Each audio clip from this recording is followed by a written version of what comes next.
જ્યારે ઠાકોરજીની થઈ, મહાપ્રભુજી અતિશય પ્રસન્ન થઈ ગયા. અરે દૈવી જીવોના ઉદ્ધાર માટેનો માર્ગ મળી ગયો. સ્વયં ઠાકોરજી વચન આપ્યું છે કે જેને આ મંત્ર દ્વારા શરણાગત કરીશ, પ્રભુ એના દોષો સામે ન જોતા એનો સહદોષ સ્વીકાર કરશે.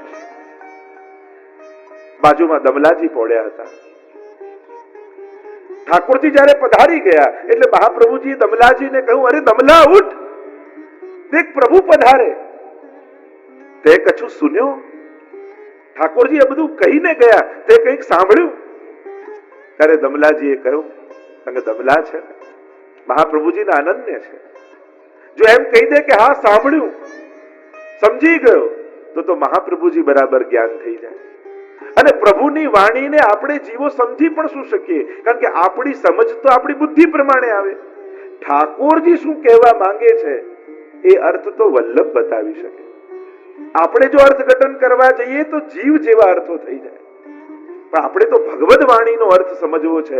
એટલે એટલું દમલાજી બોલ્યા કે સુન્યો પર સમજ્યો ના. સાંભળ્યું તો ખરા, કાન છે એટલે શબ્દો કર્ણમાં પડ્યા કે પ્રભુ કંઈક બોલી રહ્યા હતા, પણ આપ કૃપા કરીને સમજાવો નહીં, ત્યાં સુધી અમને સમજમાં ક્યાંથી આવે? અમે ક્યાં પ્રભુને ઓળખીએ છીએ? અમે તો મહાપ્રભુને ઓળખીએ. એટલે આપ વલ્લભ શ્રી ઠાકોરજીની વાણીને સમજાવો તો પ્રભુના હૃદયમાં જે ભાવ છે, જે ઉદ્દેશ્ય છે કહેવાનો, એને સમજી શકીએ. અને ત્યારે મહાપ્રભુજી આજ્ઞા કરી કે અરે દમલા, દેખ પ્રભુએ આ બ્રહ્મ સંબંધ મંત્રની આજ્ઞા કરી છે, સાક્ષાત પ્રગટ થયા છે. અને બીજા દિવસે સવારે કહ્યું, સ્નાન કરીને આવો. યમુનાજીમાં સ્નાન કરીને દમલાજી આવ્યા છે, હાથમાં તુલસીદલ આપ્યું છે. અને પહેલું બ્રહ્મ સંબંધ બારસ, પવિત્ર બારસના દિવસે દામોદરદાસ હરસાનીને મહાપ્રભુજીએ કરાવ્યું છે. અને આ દમલાજી સમસ્ત વૈષ્ણવી સૃષ્ટિના પ્રતિનિધિ રૂપ છે. એટલે કે તમને બધાને બ્રહ્મ સંબંધ મહાપ્રભુજી જ આપી ગયા છે. અમે તો ખાલી તમને સ્મરણ કરાવીએ છીએ. કારણ કે દમલાજીના હૃદય રૂપે સમગ્ર વૈષ્ણવી સૃષ્ટિ બિરાજમાન હતી. એટલે શ્રી મહાપ્રભુજી તમને બ્રહ્મ સંબંધ આપી ગયા, અમે તો તમને યાદ અપાવીએ છીએ, અમે તો તમે સ્મરણ કરાવીએ. ત્રણ સંબંધ હોય: બ્રહ્મ સંબંધ, લીલા સંબંધ અને ભાવ સંબંધ. આપણે પુષ્ટિ માર્ગમાં તો એમ માનવામાં આવે કે જેની સાથે વૈષ્ણવ સાથે, ગુરુ સાથે, પ્રભુ સાથે જ્યાં પણ આપણે મળ્યા છીએ, આ મળ્યા છીએ પણ એમને એમ નથી મળ્યા.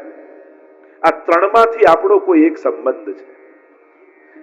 કદાચ દરેક જોડે બ્રહ્મ સંબંધનો સંબંધ ના હોય તો ક્યાંક લીલા સંબંધ હશે, નિત્ય લીલાનો કોઈ સંબંધ હશે.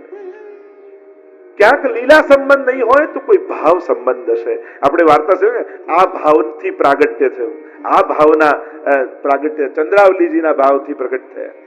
તો ત્રીજો સંબંધ એ ભાવ સંબંધ છે.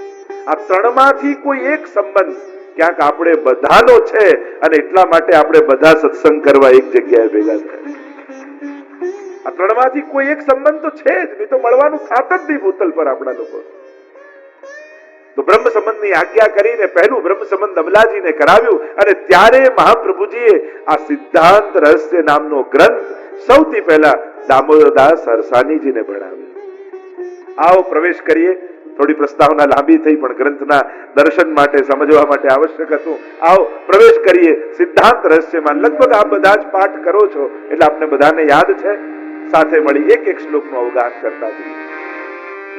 શ્રાવણશ્યામલે પક્ષે એકાદશ્યામ મહાનિશી સાક્ષાત ભગવતા પ્રોક્તમ તદક્ષરશ્યતે.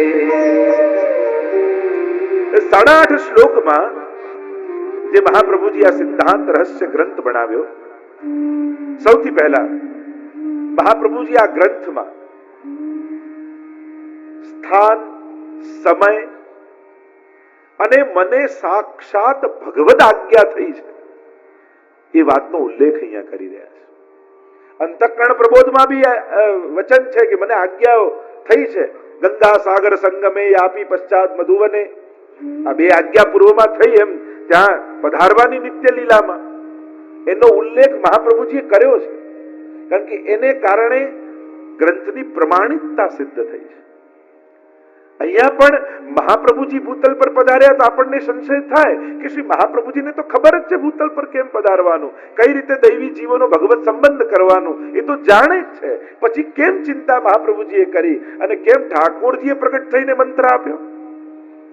કારણ આ વલ્લભ સંપ્રદાય પ્રગટ કરવાનો છે, પુષ્ટિ માર્ગ પ્રગટ કરવાનો છે. અને જે સંપ્રદાયનું પ્રાગટ્ય ભગવદ આજ્ઞાથી ન હોય એને મૂળ સંપ્રદાય ન કહેવાય.